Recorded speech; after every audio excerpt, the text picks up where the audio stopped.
Hi everybody, and welcome back to the channel. Today we have two pieces of news that have been thin sliced, baked at 350 degrees for over an hour, and cryptographically secured on your plate. So sit back, relax, and enjoy the food. South Korea is taking everyone's crypto. So basically we have a story here. This is on Decrypt. Authorities in South Korea seize $47 million in crypto from tax evaders. 12,000 people in South Korea had their cryptocurrencies confiscated in the largest cryptocurrency seizure in Korean history. So what the heckaroo happened? Well, officials in the South Korean province of Gyeonggi, and I have pulled up the pronunciation for us here just to be sure we're getting that right. Gyeonggi. 경기, Gyeonggi. 경, Gyeonggi. 기, Gyeonggi. Gyeonggi. 경기, Gyeonggi. So in Gyeonggi, a lot of people are losing all their stuff. They got $47 million in cryptocurrencies from people there who were basically using exchanges and weren't paying taxes on their capital gains. And leading up to this story, there have been laws coming out of South Korea that are cracking down on coin offerings and exchanges and enforcing stricter rules on what kind of offerings are allowed on the major exchanges in South Korea. This was a many months long investigation, and they actually had to hand sift through the records of customers of some of these exchanges to find their phone numbers and then trace those phone numbers back to the customers, because many of the cryptocurrencies didn't even have those records. We're looking at you, DeFi. So they got the phone numbers and they went to town. And this is a key point here, that the exchange's lack of formal KYC or know your customer identification has been one of the key drivers behind South Korea's latest regulatory crackdown.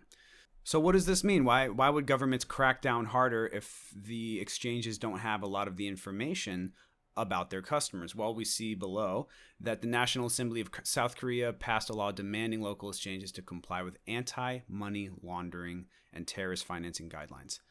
Essentially, governments don't have enough information to be confident that terrorists and criminals aren't laundering their money into Bitcoin, into Ethereum, and into the other altcoins. So without this information, without that confidence, they crack down and they regulate harder. One of these laws includes new requirements for identifying users as well as clarity on which assets can be listed. So basically, this law that South Korea has passed in March is threatening exchanges to not include some of these less vetted projects out of this fear that they aren't legitimate, that they might be scams, or that they might be tools for money laundering. And a stipulation in the law states that if a project's coin has low volume, inactive development, or is missing a clear channel of communication with its team, then it's subject to delisting. So what happens with some of these projects that have anonymous founders that are in the DeFi space? It's an open question. And so we see in the wake of this that Upbit, which is one of the big four crypto exchanges in South Korea, began delisting several coins. And at the end of the article here, we see that with the smaller exchanges, compliance has been difficult. Essentially, this is because platforms must partner with a bank to earn a license to get vetted, but banks are running to the other side of the street. Banks don't want to be seen with cryptocurrencies. Banks might not like how cryptocurrencies smell. Whatever it is, they're staying away from us. And it says here that one exchange operator has called this an existential crisis, essentially because there are two worldviews that are at opposition between banks and cryptocurrency exchanges. So really exciting news for all you tax evaders out there. You cannot run, you cannot hide, no matter how well you have encrypted your Excel spreadsheets and your Windows. Submit. The fight's over. Just kidding. Okay, so we have a story here. This is an interview or an AMA with Cardano's Charles Hoskinson, and basically he's saying that Tether is a faith-based crypto, throwing a little bit of shade on Tether, a little bit of a FUD cake on Tether. But he said in a recent Ask Me Anything that Tether relies on faith rather than impartial systems, making it counter to cryptocurrency ideals. Ooh. Oh, damn. Charles. Dude, that is cruel. We got Tether like tail behind its legs, limping after that comment. I don't think Tether can recover. Oh wait, yeah, it did. Yeah, it went up like 50%. But yeah, dude's throwing jabs. He added that as much as regulation gets a bad rap, without it, there would be no checks on companies who make particular claims. So, but yeah, he's basically riffing off of a settlement that was reached with the New York Attorney General. This was earlier this year. The company Bitfinex, which is the parent company of Tether, was being sued. And in the settlement, it was basically established that Bitfinex could sidestep allegations that it covered up an $850 million loss in consumer funds by a payment processor. So this is bringing up questions about, okay, Tether has tens of billions of dollars of people's money, and it says that that money is backed by real assets, by, tethered to value. But how do we know? And so Bitfinex CTO Paolo Ardiono said that USDT is 100% backed and the firm is working hard to improve transparency. Well, now I can sleep at night. Yeah, I have sleep issues, but after reading that, I think I'm put face to face with what really makes me at peace, which is comforting words by CTOs after surviving what could have been a catastrophic lawsuit. Tether released a breakdown of their reserve holdings. They have 75.9% in cash and cash equivalents. So cash and what is equal to cash, and other short-term deposits and commercial paper. So commercial paper. We talking like printer paper? Do they have warehouses of printer paper? It's an open question because now that they settled, they don't really have to tell us. We have 12.6% secured loans that are backing up our money in Tether, and we have 10% in corporate bonds, funds, precious metals, and then a whopping 1.5% in cryptocurrencies, other assets, including cryptocurrencies, which means that they could potentially have like 0.00001% in cryptocurrency, which is funny. I mean, they don't really seem to be bullish on crypto. What's interesting is we see that a further breakdown of the cash and cash equivalents and other short-term deposits of commercial paper shows that 3.9% relates to cash. So what are cash equivalents and other short-term deposits? Because that's most of what is backing up the billions of dollars in Tether. It could be computer paper. It could be paper that's not used on all the in-office, desks that were abandoned during COVID. Maybe they're collecting all of that paper, which is still computer paper, printer paper, but it's repurposed, which is awesome. So we don't know. And Charles, he's not backing down. He's going in for the kill. He's going for the throat. This dude's a savage. Okay, he jumps back on and starts throwing bullets over here. So he says here, when you move to asset-backed tokens like Tether, then you have a situation of how do you know that the asset is really there and the promises, commitments, and representations are really true? This is the classic concern that I think inspired Bitcoin and the cryptocurrency marketplace in the first place, which was, how do you trust people? How do you trust a centralized agency, a custodian of wealth? So it'll be really fascinating to see what unfolds here.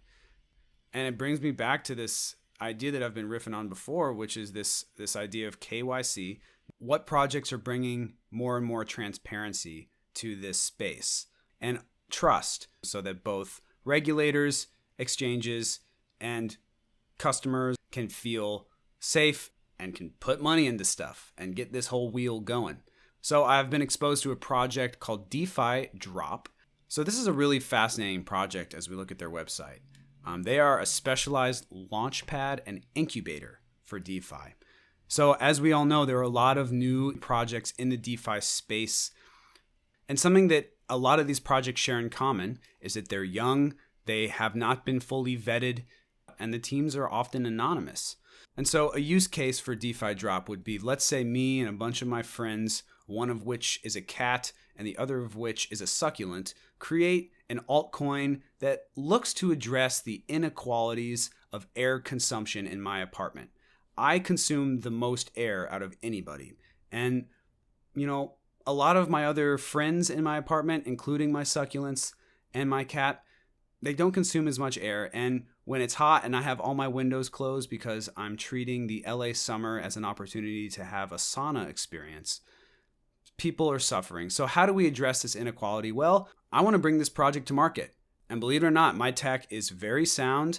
There is a legitimate use case and it's an awesome project, but no one knows who I am.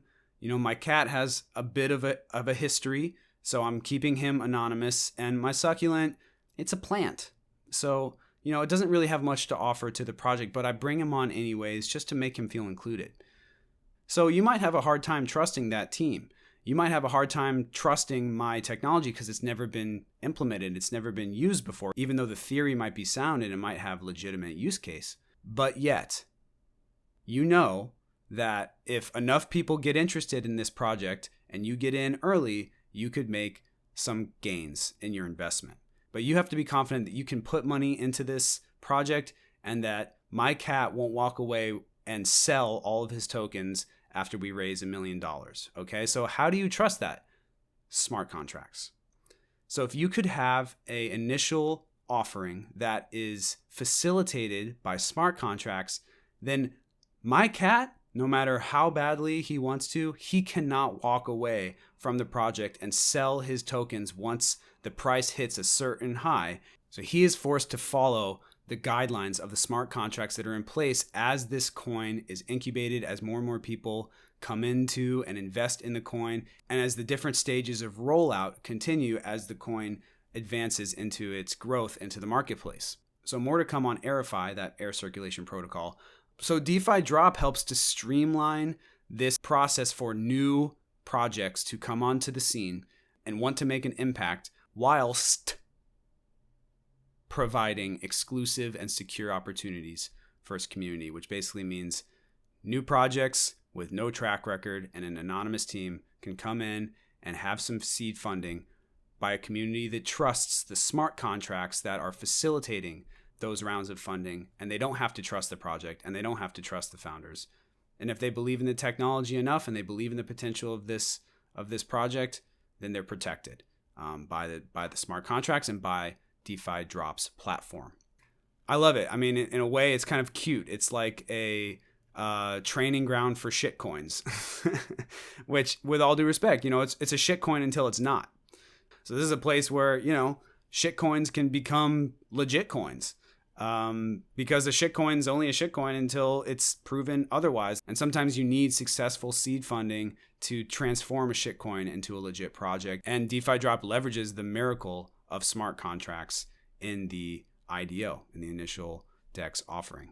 So a really cool project. You can check out their website, DefiDrop.org, and you can check out their light paper on there. And you can dive deeper into the technology.